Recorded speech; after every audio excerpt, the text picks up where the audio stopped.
the speakers that are still coming be a little more like Max. I know it was definitely rough to respect the 5 to 10 minute time slot. But I see your pain. I respect it. It's a lot of you've been in deep, still haven't figured it out.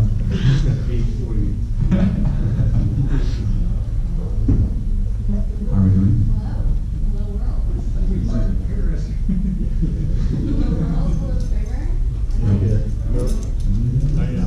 Louder? Just a second. Hold on. Do it. Hello? Yes. Hello world. Hello world. I'm Lily. I'm a design engineer at Uber. I'm going to talk a little bit about designing at scale and some things that I built in Figma to help with that. Follow me on Twitter at LilyShride. And so I have a lot of slides. I only have 5 minutes. I'm going to leave you with like 2. I'm going to start with a meme. These are design tools. Again, follow me on Twitter if you want to read all of this. Oh. I do need to hear my screen. Okay. Displays. All right. I will mirror.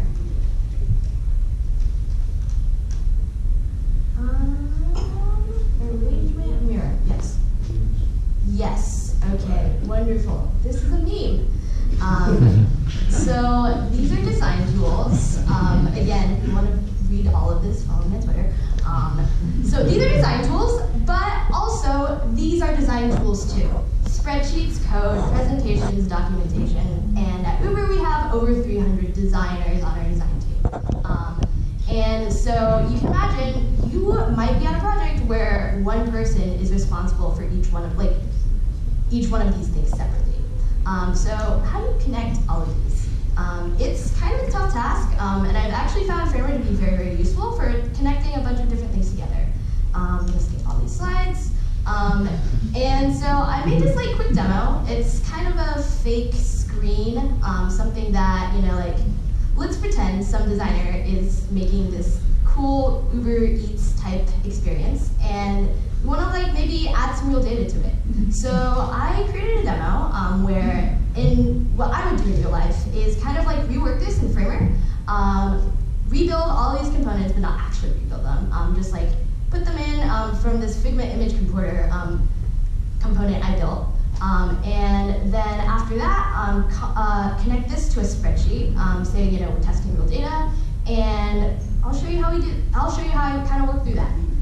So first, this is the comp that I may have made, or another designer I'm working with made. Maybe we have another illustrator working with us to build this out. So I'm okay, great. I'm going to kind of take some of these, deconstruct it, grab these as images, and put it into Framer. So first, I took all of the things that I want as images to kind of put them into their own little separate little world. And in Framer, what I can do is take one of these. So I have a Figma image component that I wrote. And it takes a URL from Figma. And if I hit share, copy link, and a link to selected frame is selected, then I can grab one of these and then hit the URL, and there we go.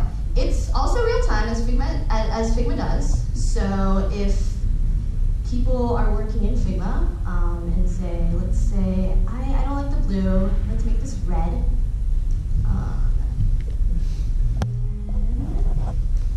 If I refresh the guy, that'll take a second, but there we go, now it's red. So I know that Figma Web is coming out with some really, really cool things to help with this real-time collaboration. But the reality is that a lot of us use a lot of different design tools that aren't the end-all be-all. So I made all these as images, and then I put them on this map. You may ask, why isn't this map an image? So this guy's live. So in here, I have another custom component called an Uber map. And it has all of the different themes, map themes that we use in all of our different apps. So this guy is actually a Google Maps component that I made custom. but I can also change this to what we use in our driver apps. Or here's our dark mode. And this is like a blast from the past. It doesn't work all the time. There we go, there we go. Let me change this back to Halo. And so now we got that. Now it's like live. I'm not really testing anything with the map, I just want to show it off. And so now we also have this like bottom sheet, which is, you know, what we really want, what we were really here to see. So this connects to a spreadsheet. So just to show you, I'm going to copy paste this like McDonald's duck restaurant. Make this a little bigger so you can see. Mexican McDonald duck tacos is going to be the new name. And if I refresh this, this is like a really cool trick that oh wow, we just have a lot of restaurants now. But it is live. The cool trick that I was talking about is that if you like move this guy into a new frame, I think Kuhn taught me this, then it'll just like refresh your data for you. I use it all the time. So now we got our data. And the way this works is that you have this like, I have a component here called food list. It's this guy here. And this calls a server that queries from the Google API, the Google Sheets API, a list of rows.